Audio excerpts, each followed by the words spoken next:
வணக்கமுங்க. SK nursery சேனலில் இன்றைக்கி என்ன பார்க்குறோம்னா, ஒரு ரோஜா செடியை தொட்டியில் மாற்றுறது எப்படி, அதை எப்படி நல்லா வரும் அப்படிங்கிறது தாங்க. இந்த தொட்டியோட சைஸுங்க 14 இன்ச்சுங்க. இந்த தொட்டி பார்த்துங்க, இப்படி எடுத்துகிட்டு வந்துங்க, இந்த தொட்டியை இப்படி கமுத்தணுங்க. இப்படி கமுத்தி இந்த பின்னாடி பாருங்கள், இதில் ஹோல்ஸுகள் இருக்கும். இந்த ஹோல்ஸுகள் ஒவ்வொன்றும் அடைச்ச மேனிக்கு இருக்குமுங்க. இந்த ஹோல்ஸுகள்லாம் எடுத்து விட்டுறணுங்க. இந்த மாதிரி எடுத்து விட்டுட்டு நம்ம மண்ணுக்கு கலவை போட்டோம்னா தாங்க செடி வந்து நல்லா வரும். அந்த தண்ணி வந்து ட்ரை ஆகிடணுங்க. இந்த ஹோல்ஸ் எடுக்காமல் போட்டோம்னா தண்ணி வந்து ட்ரை ஆகி அப்படி உள்ளே நின்றுக்கிறோங்க, ட்ரை ஆகாது. அதனால் இந்த ஹோல்ஸை இப்படி க்ளீனாக எடுத்து விட்டுறணுங்க. இப்போ நான் எடுக்கிறேன் பாருங்க. இந்த மாதிரி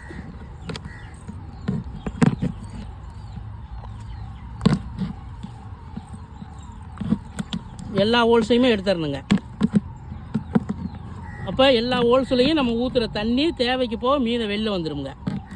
இதுக்கப்புறம் என்ன செய்யணும்னு கேட்டிங்கன்னா, தொட்டி எப்படி நிமித்தி வச்சுட்டு மண் கலவை நல்ல செம்மண்ணு எருவும் கலந்ததில் கோகோ பிட்டு போட்டுக்கிறணுங்க.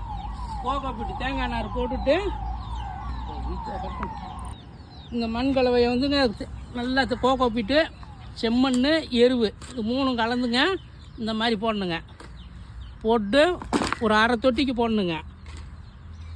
இந்த அளவுக்கு போட்டுட்டு செடி எடுத்துக்கிறணுங்க.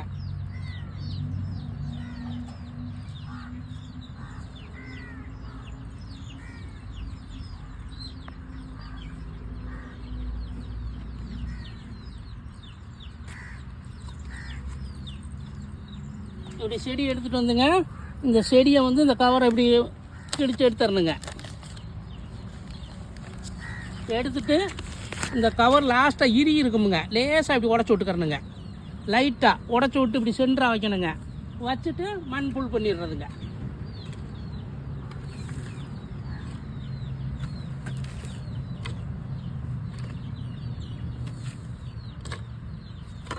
இந்த அளவு போட்டுங்க. இப்படி ஒரு குலுக்கி விட்டுறணுங்க. குலுக்குனா மண் போய் இறங்கிக்கிறோம். லைட்டாக அமுக்கி விட்டுறணுங்க. இந்த தொட்டியிலேருந்து 1 இன்ச்சு கேப் இருக்கணுங்க. 1 இன்ச்சு கேப் இருந்தால் நம்ம தண்ணி ஊற்றுறது நிற்குமுங்க. தேவைக்கு போக ட்ரை ஆகிக்கிறோங்க. நல்லா வெயில் படுற இடத்துல வச்சுக்கிறணுங்க. நல்லா தண்ணி ஊற்றணுங்க. இது பாருங்கள், கரெக்டாக 45 நாளில் நல்லா செடி பெருசாக வந்துடுங்க. நிறையா பூ எடுத்துரும். நன்றி, வணக்கமுங்க.